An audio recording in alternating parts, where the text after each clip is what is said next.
Szervusztok! Sok szeretettel köszöntölök benneteket.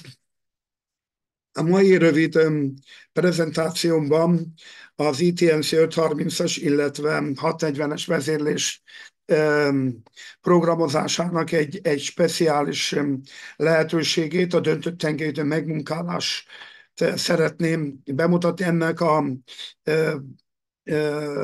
programozási menetét és a hozzám használt funkcióknak a paramétereit szeretném bemutatni, hogy azok hogyan befolyásolják magát a megmunkálást.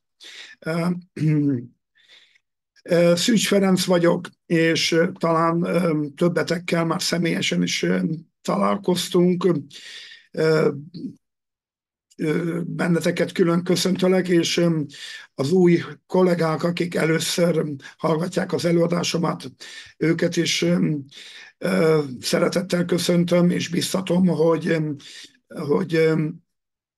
hogy regisztráljanak a Facebook oldalamon, hogy mielőbb, vagy pontosabban fogalmazva elsőként értesüljenek az új megjelenő prezentációimról, előadásaimról. Első lépésként a többtengelyes megmunkálásnak a lehetőségeit szeretném röviden bemutatni. Ugye ezt a ebből a három lehetőségből, ugye a 3+2, illetve az öttengelyes megmunkálás között az a különbség, hogy míg a 3+2 tengelyes megmunkálásnál a forgástengelyek csak a pozicionálásban vesznek részt, a megmunkálásban csak a lineáris tengelyek, addig az 5 tengelyes megmunkálásnál mind az 5 tengely, tehát a lineáris tengelyek mellett a forgástengelyek is részt vesznek a megmunkálásban.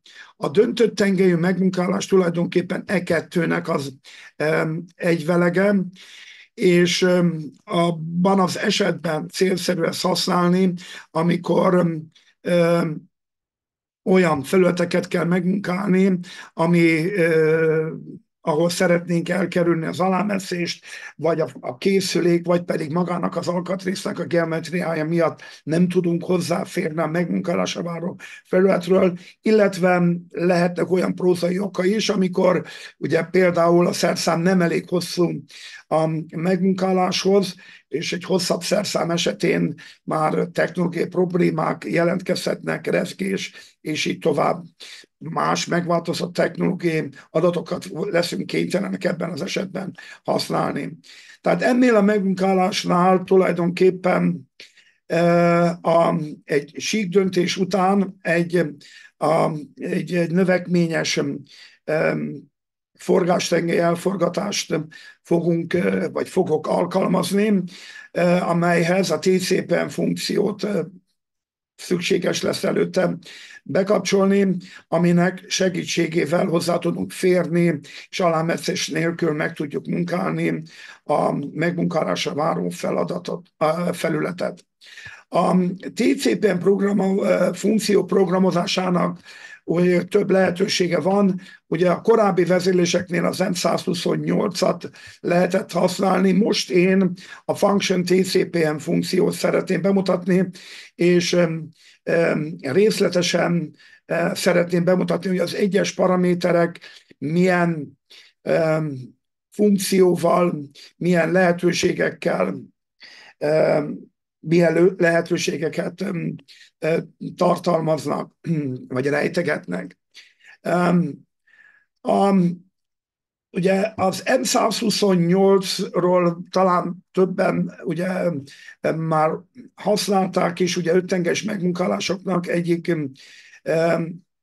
tehát elkerülhetetlen kódja nélkül nem tudunk folyamatos öttengelyes megmunkálást programozni, viszont bizonyos paramétereket, bizonyos funkciókat, például az előtolásnak a lehetőségét, azt csak gépi paramétereken keresztül tudunk beállítani. Ehhez képest a Function TCPM ciklus közvetlenül a programban tehetjük mindezt meg.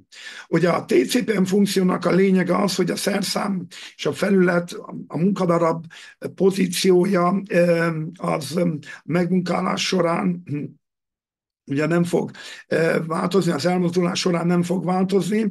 Nézzük meg abban az esetben, mi történik, hogyha linearizáció nélkül, azaz TCPM funkció kikapcsolásával történik például egy szögfejnek a, a mozgatása, hirtelen ugye elindítottam mind a kettőt, ugye azt lássátok most újból, ugye, tehát ebben az esetben csak, tehát hogyha csak a normál módban TCPM nélkül, TCPM funkció nélkül kapcsolom be a forgatást, akkor bele fog merülni, bele fog marni a felületben. Viszont, hogyha TCPM funkció be van kapcsolva, akkor a szerszám csúcs és a felületnek a helyzete az nem fog változni, azaz tulajdonképpen egy kompenzációs mozgás segítségével a szerszám az rajta marad a felületen. Tehát ez volna tulajdonképpen a TCPM funkciónak az alap értelme, és ugye még egyszer öttengelyes megmunkálás enélkül a funkció nélkül ugye eléggé körülményesen programozható, illetve hajtható végre.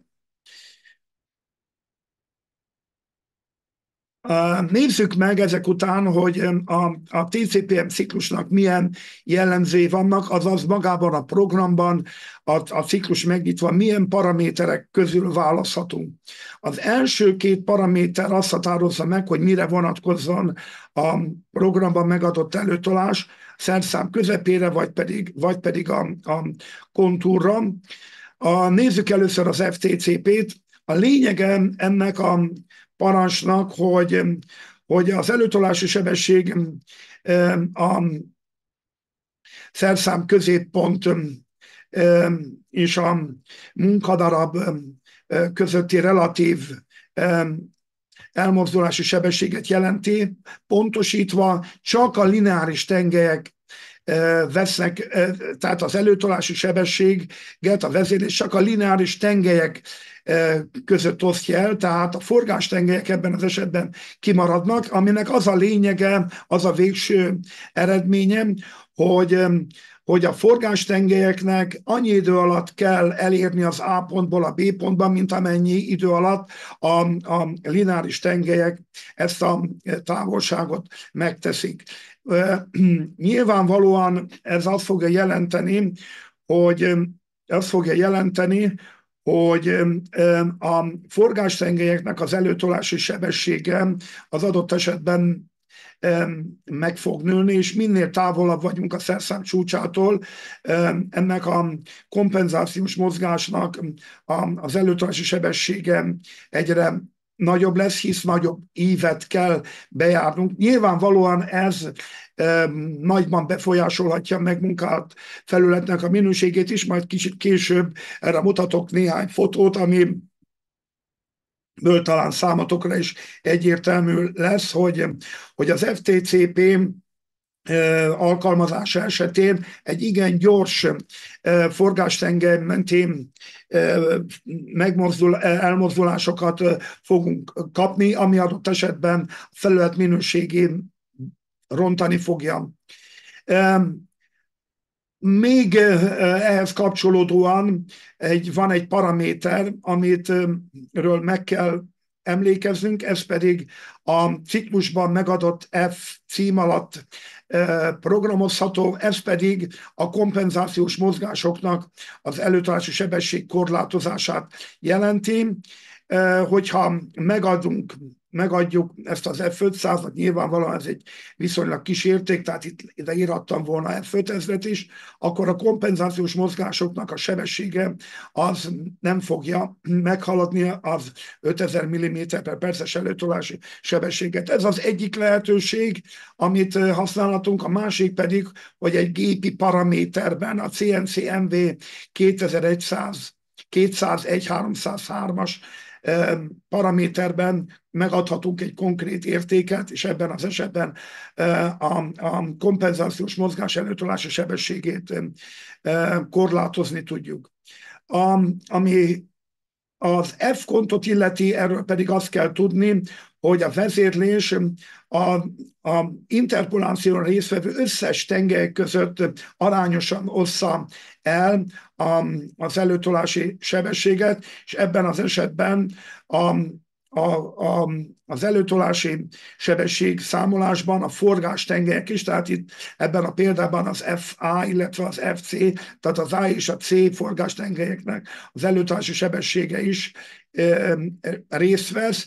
Ez egyben azt is fogja jelenteni, hogy egy jóval nyugodtabb mozgást fogunk kapni abban az esetben, hogyha ezt a megoldást válasszuk. A másik dolog, amit itt most meg kell emlékezni, az pedig az, hogy az F-kont esetén az előtolási sebességek alacsonyabbak lesznek, mint FTCP esetén, ami adott esetben egyeseknek a megmunkálás idejében jelentkezhet, tehát meg fog nőni a megmunkálási idő a lassú előtolási sebességek miatt, viszont adott esetben a felületnek a minősége jobb lesz, mint az FTCP esetén.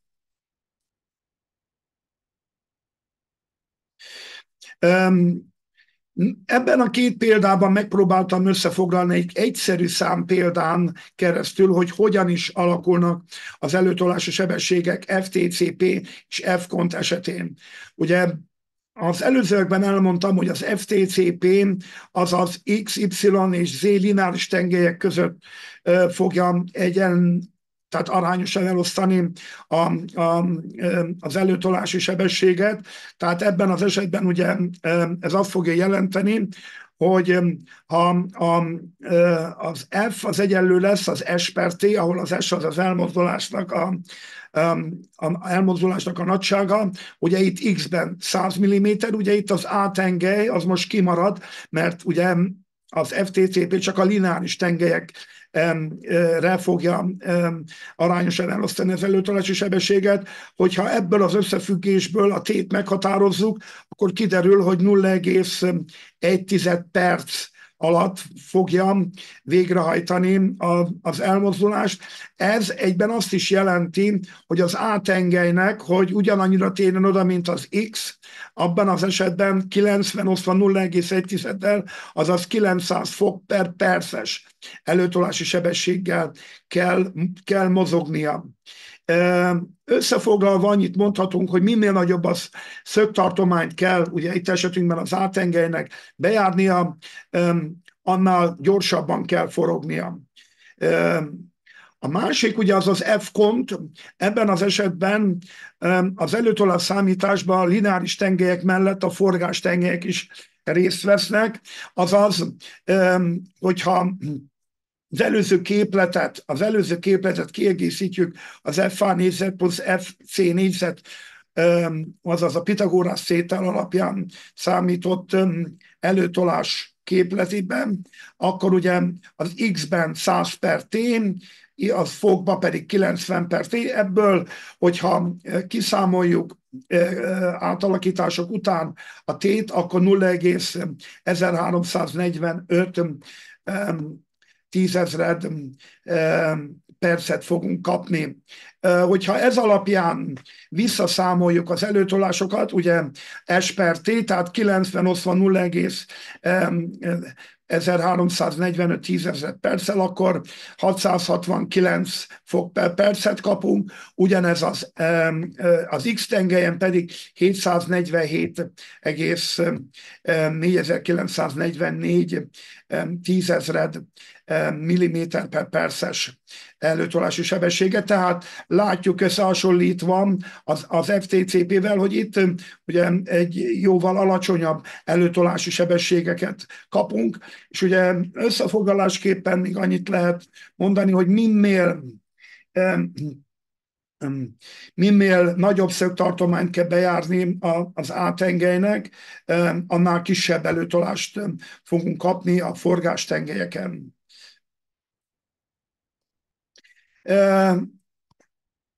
Itt azt látjátok, hogy hogyan is alakul FTCP esetén a kompenzációs mozgás. Ugye minél távolabb haladunk, ugye annál nagyobb lesz a, az előtolási sebesség, hisz nagyobb ívet kell bejárnunk. Itt pedig két ugyanazon programmal, csak a Function TCPM funkciónál, ugye az egyiknél ennél a megmunkálásnál az FTCP volt beállítva, a másiknál pedig az FCON. Látjátok, hogy ugyanaz a program esetén, ugye talán a fotón is jól látható, hogy az előtolási sebesség következtében a felületnek a minősége az rosszabb. Nézzük tovább, és a következő paraméter a ciklusban az axis poz, illetve az axis spaciál. Itt azt tudjuk beállítani, hogy a vezérlés a megadott szöget, megadott forgás tengelyszögnek, vagy pedig térbeli szögnek értelmezem. Normál esetben, és ebben a programban én is az Axis Post választottam. Nyilvánvalóan ugye csak azt a tengelyt szabad választani Axis Post esetén, amely fizikai tengely az adott gépen ugye rendelkezésünkre áll, például az át, illetve van az axis spaciál, ebben az esetben térbeli szöget adhatunk meg. Ennek a programozása például egy 45 fokos asztalfejtípusú gépen elkerülhetetlen, úgyhogy ezt mindig az adott gép, illetve a feladat fogja eldönteni, hogy melyiket használjuk. Még egyszer hangsúlyozom, hogy normál esetben az Axis Post célszerű használni, és ebben az esetben a meglévő fizikai forgástengelyt fogjuk megadott szöghelyzetben beforgatni. Következő paraméter a Path Control Axis, illetve Path Control Vector, ami tulajdonképpen azt adja meg, hogy hogyan is, illetve hol dolgozzon a szerszám. A Path Control Axis megoldás esetén a vezérlés, a kezdő és a végpontokat egyenesekkel köti össze, és csak a programozott tengely fog mozogni. Ebben az esetben azonban a szerszámnak a palás felülete csak egy bizonyos hibával tudja követni a felületet, illetve megmunkálni.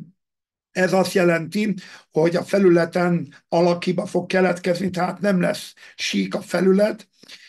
Úgyhogy ennek a Path Control Axis paraméternek a megválasztásánál vagy kiválasztásánál majd figyelembe kell venni. A Path Control Vector esetén viszont a kezdő és a végpont között a szerszám tengelye az egy síkban marad, azaz a vezérlés nem csak a szerszám közepére, hanem a palássára is odafigyel. Ezt a vezérlés vektorok alkalmazásával fogja elérni. Bizonyos esetekben, tehát amikor főleg arról van szó, hogy a palásfelülettel munkáljuk meg a felületet, például egy Schwarzman munkálásnál, akkor abban az esetben a Path Control Vector az előnyösebb. Ebben a táblázatban foglaltam össze, hogy az M128, illetve a Function TCPM által használt paramétereket hogyan lehet beállítani. Ugye M128-nál, mint korábban említettem, gépi paraméterekbe kell belenyúlnunk, szemben a Function TCP-nál minden programból tudunk megtenni. Így például, hogy a megadott előtolás az összes tengelyre, vagy pedig csak a lineáris tengelyekre vonatkozzon, azt az MP7682-es paraméter bit 5-jének 0, illetve 1 reállításával érhetem el. Végezetül, mielőtt ugye a programozásra átérnénk, röviden megpróbáltam összefoglalni, hogy a programozásnak, a szerszámreállítás programozásának milyen elveit alkalmaztam. Ugye Erről már volt szó, mikor van rá szükség, ugye, amikor nehézkes a hozzáférés a munkadarabhoz, a geometria, a szerszám, tehát a munkadarab geometria, vagy pedig a készülék miatt rövidebb a szerszámuk, vagy pedig technológiai megfontolásokból, ugye abban az esetben, hogyha gömbvégű malóval dolgozunk, akkor, ha függőleges helyzetben a szerszám csúcsán a vágósebesség az nulla, azaz túrni fogja, nem az anyagot, nem pedig vágni. Ezért, hogyha megdöntjük a szerszámnak a tengelyét, ebben az esetben egy szebb vágott felületet fogunk kapni, hisz ebben az esetben már lesz egy átmérő, amin vágósebességet tudunk számolni. Alkalmazási alapelvekként ugye azt kell elmondani elsőként, hogy célszerű gömbvégű szerszámot használni, mert abban az esetben, hogyha egy normál marót használnak, abban az esetben a forgatásnál alámesszés következik, de gömbvégűnél nyilvánvalóan ez nem fog megtörténni. A másik, amire oda kell figyelni, hogy a szerszám hosszát, azt a szerszámcsúcs közepétől kell mérni.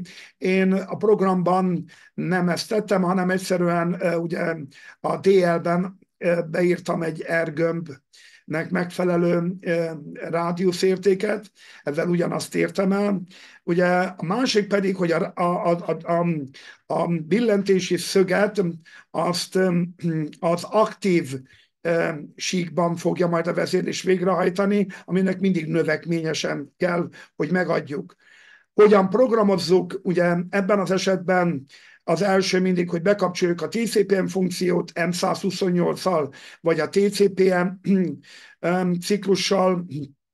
Most majd mi a TCPM-et fogjuk alkalmazni, utána pedig megtörténik a munkasíknak a bedöntése plane spaciállal, hogy most a módnál turnt vagy move-ot alkalmazom, az döntés kérdése.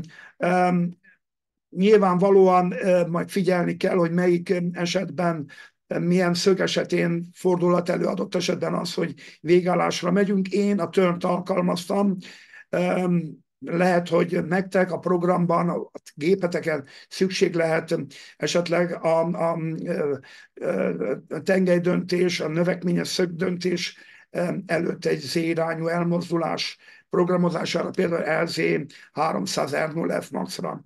Utána pedig ugye megtörténik a lineáris mozgás utasítás, tehát LIA parancsal, ugye 45 fokos elforgatást fogok alkalmazni, nyilvánvalóan növekményesen kell megadni, utána pedig jön maga a megmunkálás, itt egy apró megjegyzés, hogy a kontrollt azt a döntött koordinátorrendszerben kell majd megírni, és hát a végén pedig kikapcsoljuk a síkdöntést és a szerszámráállítást, és kiállunk egy biztonsági pozícióba. Itt látjátok magát a programot, mindjárt megnyitom a szimulátort, és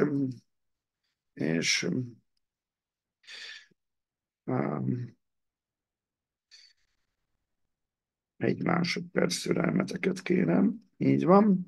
Meg is történt. Ugye itt van a program. A programban egy érdekességet szeretnék még megmutatni. Ugye ebben az esetben ugye egy STL fájlt használok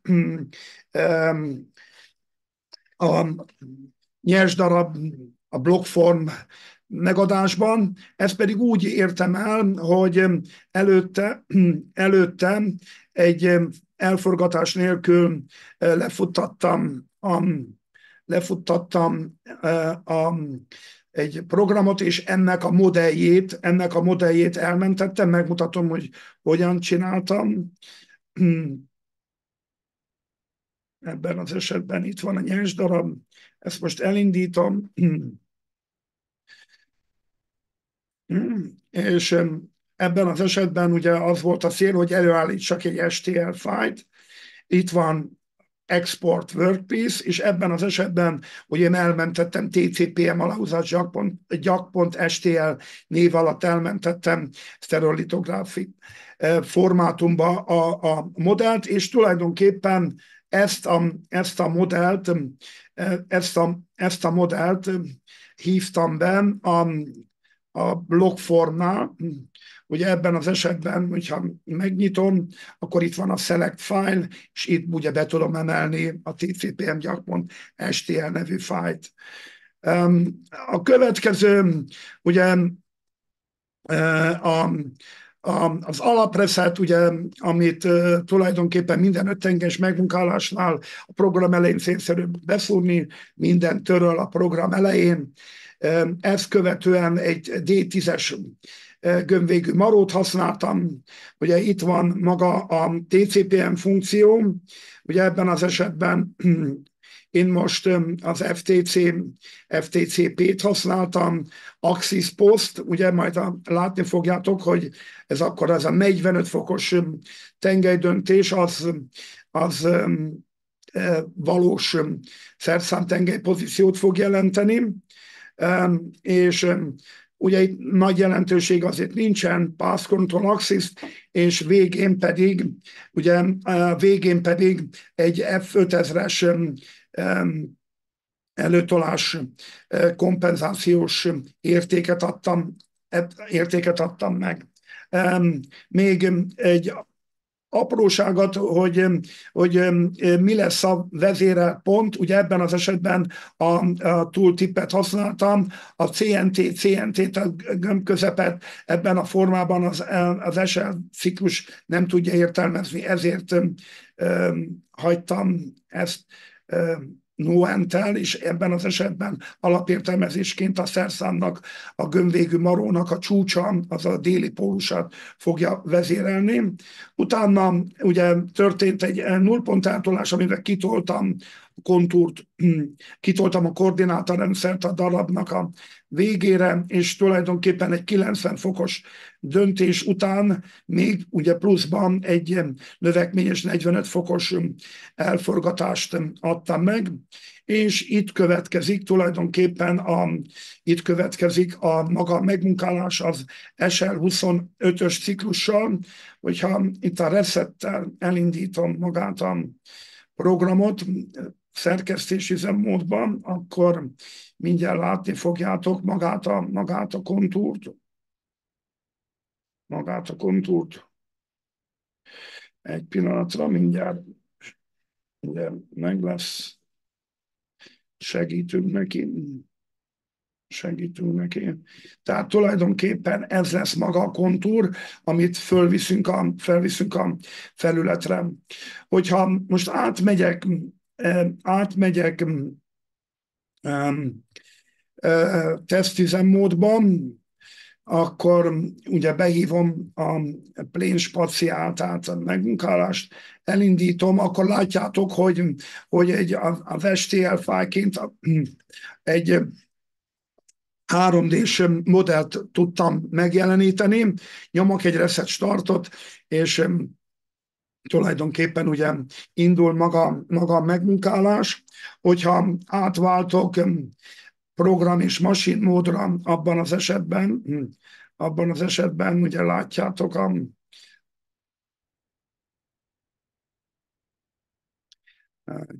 kicsit lassú a gépem ehhez, view option, egy kicsit beírunk egy az egyben, és megpróbáljuk ebben a módban programozni. Jó, tehát itt már látjátok magát a megmunkálást, és utána pedig mindent visszaállítottunk alaphelyzetben, hogyha visszamegyünk normál módba, akkor itt látjátok magát a megmunkálást. Ugye a program végén ugye van egy alapreset, tehát ugyanaz az alprogram, amit az elején alkalmaztam, ebben visszaállítok mindent. Ugye ezt én előre elkészítettem, a NC program könyvtárban találhatjátok meg. Itt mindjárt meg is mutatom. Jó, és itt tulajdonképpen ugye azt jelenti, hogy asztal kinematikánál van egy kiállás, egy biztonsági, mielőtt bármit csinálok, a tükrözést, forgatást törlöm, utána pedig plane resettel mindent visszaállítok alaphelyzetben, legvégén pedig a nullpont eltolást törlöm. Tehát ez volna tulajdonképpen maga a program, és oké, tehát ebben visszahívtam, tehát itt van még egyszer a nyers darab, és akkor, hogyha indítom, akkor ez pedig maga a megmunkálás. Jó?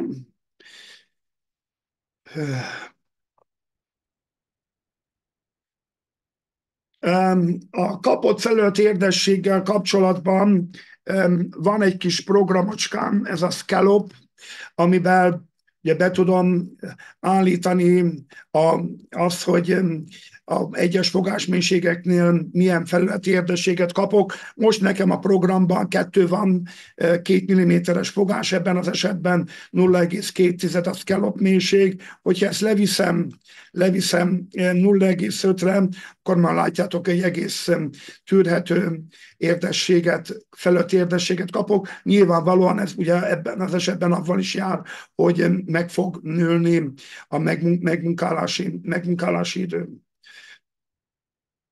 Legvégül pedig szeretném a valós megmunkálást is bemutatni, egy DMU75 monoblokkon lett lefuttatva a program, egyik kedvenc gépen, nagyon jól kezelhető,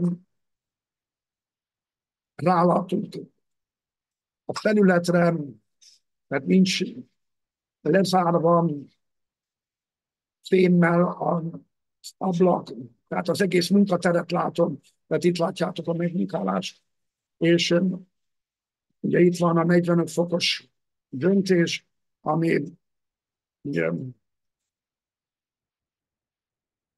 ezt a megmunkálást fog eredményezni. Nekem nem volt időm arra, hogy elkészítsem a nyers darabot, úgyhogy ezért egy tömör négyszöghasából indult a megmunkálás, és itt pedig a reklámhelye DMU75 monoblokk, ugye a gép, amin készül. Hát ennyi lett volna a bemutató. Köszönöm, hogy megnéztétek, köszönöm a figyelmeteket, hogyha kérdésetek van, akkor a Facebook oldalamon várom, és hamarosan találkozunk még egyszer. Köszönöm a figyelmeteket, szervusz!